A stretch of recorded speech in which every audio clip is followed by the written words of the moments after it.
how to add links to Facebook story. In order to do that, just first head over and click on this create story. And then in here, just head over and then choose if you want to actually upload a video, or you can also upload in here a photo if you want to as well. For example, I'll head over and post this photo and I will add in here a link. In order to add a link, what you can do is you can click on the stickers right here above.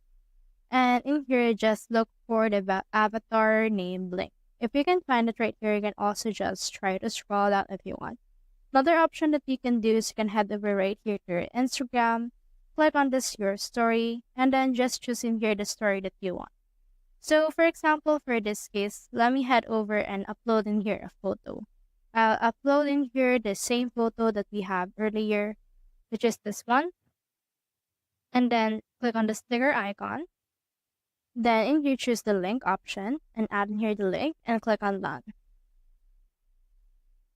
And then once you have added right here the link, just head over and then click on done right here.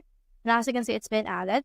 Now you can click on this arrow icon in the bottom and you can see in here the sharing options. Click on the sharing options and make sure to share it to Facebook in order to make this appear to Facebook as well.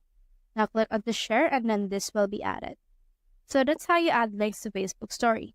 Hope you help.